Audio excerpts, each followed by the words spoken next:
ایک بزرگ کے بارے میں منقول ہے، وہ اللہ رب العزت کی بارگاہ میں عرض کرتے ہیں، یا الہی، جب میں طاقتور ہوتا ہوں نا، جب تو مجھے طاقت عطا کر دیتا ہے، جب میرے اندر ہمت آ جاتی ہے، تو تیری عبادت کرنے کے لیے میرا دل کتراتا ہے، تیری عبادت میں میرا جی نہیں لگتا۔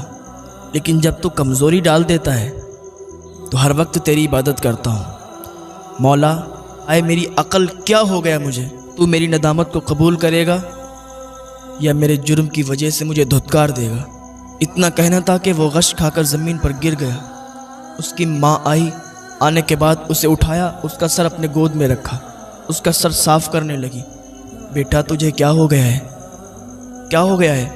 کیسے گر گیا؟ وہ کہنے لگا، ماں میں بہت گناہ گار ہوں، میرے گناہ اتنے زیادہ ہیں میں تجھے بیان نہیں کر سکتا۔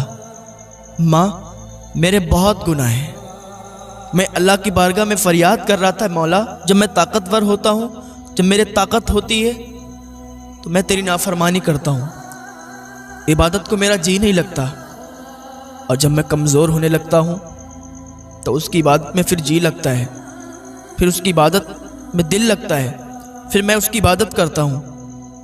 میں اپنی عقل کو کوس رہا تھا کہ میری عقل کو کیا ہو گیا۔ یا اللہ، تو مجھے معاف کرے گا یا میرے جرم کی وجہ سے مجھے دھتکار دے گا، مجھے سزا دے گا؟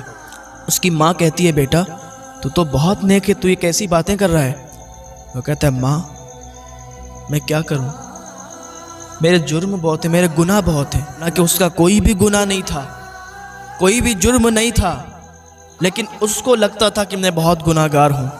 آج ذرا ہم بھی اپنے گریبان کے اندر جھانک کے دیکھیں کہ ہم کتنے گناہ گار ہیں، ہم کتنے جرم کرتے ہیں۔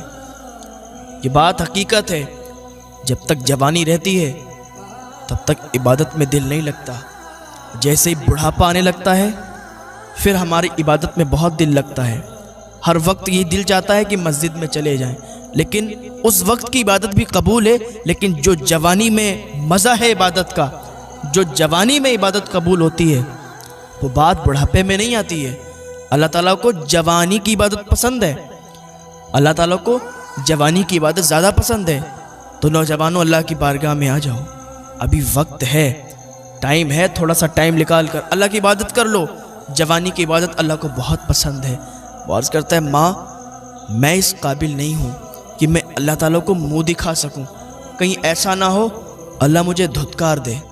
ماں میری ایک آرزو ہے، میری ایک تمنا ہے، پوری کرو گی؟ اس کی ماں نے کہا، بیٹا بتا تیری کیا آرزو ہے؟ کہا، ماں جب میں مر جاؤں نا، جو میرا چہرہ ہے اس کو مٹی میں رگڑنا، مٹی میں رگڑنے کے بعد مجھے لٹانا، لٹانے کے بعد اپنے پیروں سے میرے چہرے کو کچل دینا، اپنے پیروں سے میرے چہرے کو رون دینا۔ ماں اتنی آرزو ہے، ماں اتنی تمنا ہے، پوری کر دو گی؟ اس کی ماں نے کہا، بیٹا یہ تو کیا باتیں کر رہا ہے؟ کوئی ماں اپنے مرے ہوئے بیٹے کے ساتھ ایسا کیسے کر سکتی ہے؟ دنیا کی کوئی ماں نہیں ہوگی جو اپنے بیٹے کے ساتھ ایسا کرے گی، اور دنیا کا کوئی بیٹا نہیں ہوگا جو اپنی ماں کے ساتھ ایسا کرے گا کہ اس کے چہرے کو مرنے کے بعد مٹی میں رگڑے اور پھر اس پر پیر سے اس کو کچلے۔ نہیں کر سکتی۔ اس نے کہا، ماں میری ایک ہی تو آرزو ہے، میری ایک ہی تو تمنا ہے، نہیں پوری کر سکتی۔ کہا، بیٹا یہ تو مجھے کیسی آزمائش میں ڈال رہا ہے، چل تیری جو مرضی ہے، جو تو کہتا ہے میں پوری کرنے کے لیے تیار ہوں۔ جب اس کا انتقال ہوا تھا نا، انتقال ہونے کے بعد اس کی ماں اس کے پاس آئی، اس کا چہرہ مٹی میں رگڑا اور پھر اس کے چہرے کو پیر سے کچلا۔ وہ کہتا تھا، ماں جب تو پیر سے کچلے گی نا تو مجھے ایسا لگے گا کہ یہ جرم کی سزا ہے، یہ جرم کی سزا دنیا میں ہی مل رہی ہے، پھر آخرت میں جو بھی سزا ملے گی میں اس سزا کو لینے کے لیے تیار ہوں، میں اس سزا کو بھگتنے کے لیے تیار ہوں۔ ماں میں تو بہت گناہ گار ہوں، حالانکہ بہت نیک تھا اور اللہ کا ولی تھا، وہ اللہ کا دوست تھا۔ اس کی ماں نے ایسا ہی کیا اور بعد میں اس کا دفن ہوا۔ اس کی ماں نے اسے خواب میں دیکھا، جب خواب دیکھا تو کیا دیکھتی ہے کہ وہ جنت میں ٹہل رہا تھا، اس کا چہرہ 14ویں چاند کی طرح چمک رہا تھا کہ ماں نے کہا بیٹا تو جنت میں ٹہل رہا ہے اور تو نے تو مجھ سے کیا کروایا؟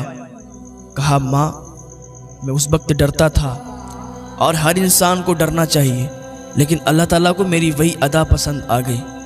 ماں جو اللہ سے ڈرتا ہے نا اللہ اسے معاف فرما دیتا ہے۔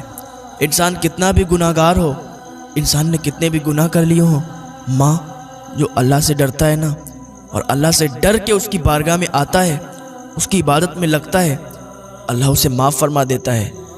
کتنے بھی گناہ ہوں، اگر کوئی ایک بھی توبہ کر لینا، اللہ کی بارگاہ میں آ کے سچی معافی طلب کر لینا، اللہ اسے معاف فرما دیتا ہے۔